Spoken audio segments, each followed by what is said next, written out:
नमस्कार दोस्तों। आजकल सोशल मीडिया पर एक न्यूज़ बहुत वायरल है कि जो भूटान है वो भारत का 29वां राज्य बनने वाला है।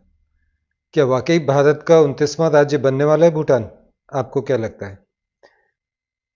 ये न्यूज़ तब से सोशल मीडिया में सर्कुलेट होना स्टार्ट हुई या हाईलाइट होना स्टार्ट हुई जब से फरवरी के लास्ट में जो भूटान के किंग हैं और उसके बाद जो वहाँ के पीएम हैं, दोनों की मुलाकात भारत में आके श्री नरेंद्र मोदी जी से होती है।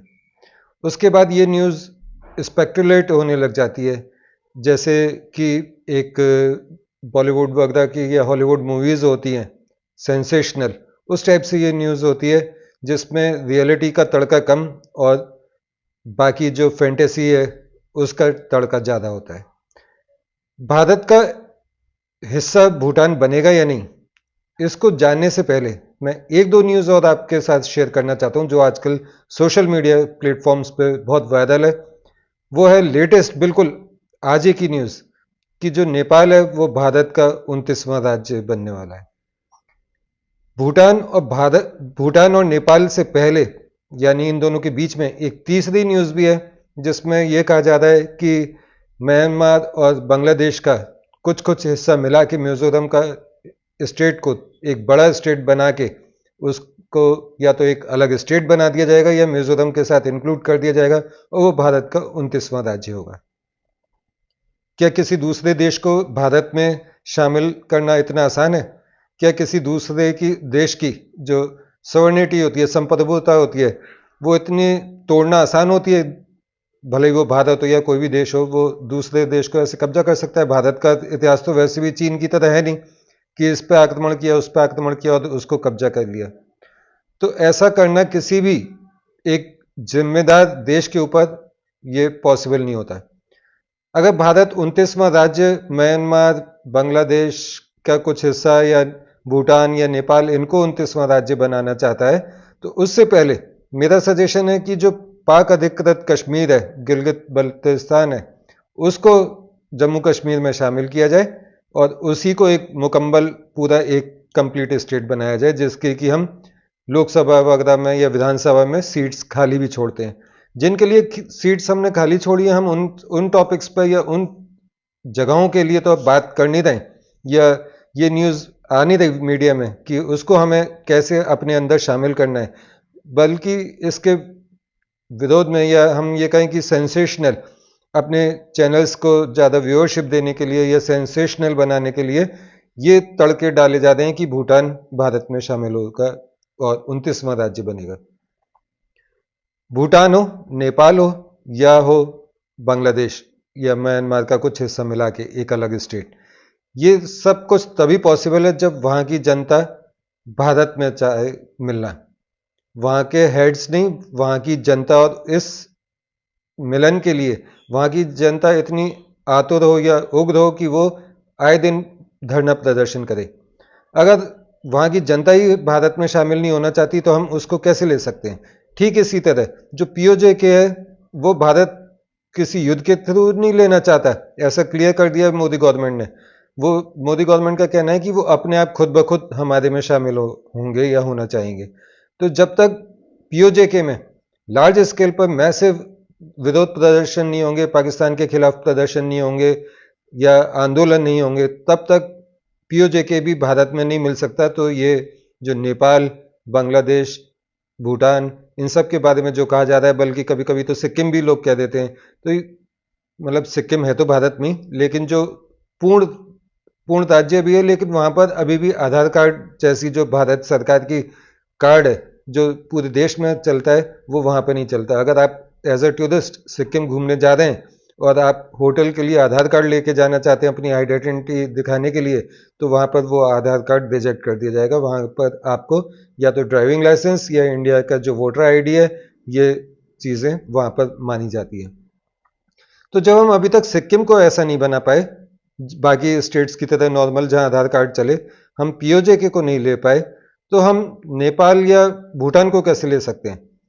हाँ, हम ऐसा कर सकते हैं कि उस जगहों को कुछ अलग विशेष अधिकार दे दिए जाएं मैं बात कर रहा हूँ बांग्लादेश म्यांमार वाले पोर्शन की, उनको अधिकार दे दिए जाएं। और जैसे भूटान की जिम्मेदारी भारत ने ले रखी है वहाँ की सुरक्षा की, तो उसी तरीके से भारत उनकी सुरक्षा लेके उनके संग एक फ्रेंडली रिलेशन रख सकता है।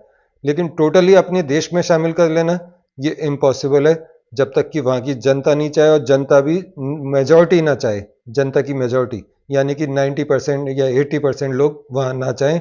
उसके लिए ये तब पॉसिबल होता है जब बहुत विरोध प्रदर्शन हो देश के अंदर, उस सत्ता के पे जो शीर्ष पर लोग बैठे हैं उनके विरोध में लोगों में एक भावना जागृत हो चुकी हो। तो आजकल नेपाल में विरोध प्रदर्शन चल रहे हैं वहाँ की सरकारों के खिलाफ, लेकिन वहाँ के जो विरोध प्रदर्शन है नेपाल के, वो ये नहीं कह रहे हैं कि हमारे को भारत में मिलना है। वो ये कह रहे हैं उस विरोध प्रदर्शन में कि जो ये पॉलिटिकल पार्टीज हैं इनको हटाओ और फिर से नेपाल को हिंदू राष्ट्र घोषित करो, और जो मोनार्की थी यानी कि राजाओं का शासन, वो राजाओं का शासन दोबारा से नेपाल में लागू करो। तो मुझे नहीं लगता कि किसी देश में अगर कुछ प्रदर्शन चल रहे हैं भारत के अड़ोस पड़ोस में, तो इसका मतलब यह है कि वो भारत में ही शामिल होना चाहते हैं। मैं फिर से कहूँगा कि अगर भारत में शामिल सबसे पहले किसी को करना है तो भूटान को शामिल करने से पहले, नेपाल को शामिल करने से पहले, या म्यांमार को शामिल करने से पहले, म्यांमार और बांग्लादेश का पोर्शन मिला के, छोटा पोर्शन उसको मिला के, इनको शामिल करने से पहले आप कोशिश करिए पीओजेके की। पीओजेके और गिलगिट बल्टिस्तान को भारत में शामिल कीजिए। वो तो संवैधानिक तौर पर भी भारत का ही हिस्सा है, उसके बावजूद आप उसको शामिल नहीं कर पा रहे हैं और आप बातें कर रहे हैं अड़ोस पड़ोस के दूसरे देशों की जिन पे हमारा कोई राइट नहीं है हाल फिलहाल। तो भारत का अधिकार पीओजेके पे इसलिए भी है क्योंकि जब सत्ता परिवर्तन हो रहा था, सत्ता परिवर्तन यानी कि भारत और बांग्लादेश बन रहे थे और ये भी छूट दी गई थी जो स्वतंत्र रहना चाहे राजशाही परिवार वो स्वतंत्र रह सकता है। तो जम्मू कश्मीर के राजा ने स्वतंत्र रहना मंजूर किया था, लेकिन जब पाकिस्तान की आर्मी कबाइलियों के साथ अंदर घुसने लगी थी तब जम्मू कश्मीर के राजा ने अपने राज्य को भारत में शामिल करने पर हस्ताक्षर कर दिए थे। जैसे कि कोई प्लॉट होता है उस पर अगर हम किसी को सेल लेटर दे देते हैं, रजिस्ट्री कर देते हैं किसी दूसरे के नाम, तो उसकी हो जाती है वो जगह। तो ठीक इसी तरीके से जम्मू कश्मीर के पेपर्स भारत के पास हैं कि भारत उसका मालिक है, उसके बावजूद आप पाकिस्तान से वो खाली नहीं करवा पा रहे, पीओजेके को पूरी तरीके से भारत में शामिल नहीं करवा पा रहे। तो फिर जो ये भूटान की कहानी है या बांग्लादेश म्यांमार को मिला के जो एक अलग स्टेट बनाने की कहानी है, तो ये बहुत दूर की कौड़ी है और ये एक फैंटेसी के अलावा कुछ नहीं है। मतलब वो होता है ना मुंगेरी लाल के हसीन सपने, हाल फिलहाल तो ये मुंगेरी लाल के, फ्यूचर में क्या हो पता नहीं। तो कोई भी जो नई अपडेट आएगी उसको मैं लेकर आऊंगा आपके सामने। अगर आपको मेरे वीडियो पसंद आया हो तो वीडियो को लाइक सब्सक्राइब जरूर करें, और अगर आपका इंटरेस्ट जियो politics, current affairs, world politics और वर्ल्ड रिलेशन में, तो मेरे चैनल को जरूर सब्सक्राइब कीजिए। और जो लोग आईएएस वगैरह की कॉम्पिटिटिव एग्जाम्स की तैयारी कर रहे हैं और वर्ल्ड अफेयर्स या वर्ल्ड रिलेशन के बारे में लेटेस्ट अपडेट जानना चाहते हैं, वो तो जरूर सब्सक्राइब करें। मिलते हैं अगले वीडियो में किसी नई अपडेट के साथ, तब तक के लिए मुझे आज्ञा दीजिए। नमस्कार, जय हिंद। हमारा मकसद विभिन्न चैनल्स पर चल रही most latest world affairs, breaking news में से बेस्ट वीडियो आप तक पहुंचाना है। अगर आपका इंटरेस्ट करंट अफेयर्स, जियोपॉलिटिक्स और वर्ल्ड अफेयर्स में है तो चैनल को लाइक सब्सक्राइब ज़रूर करें और बेल आइकन दबाना ना भूलें। नमस्कार।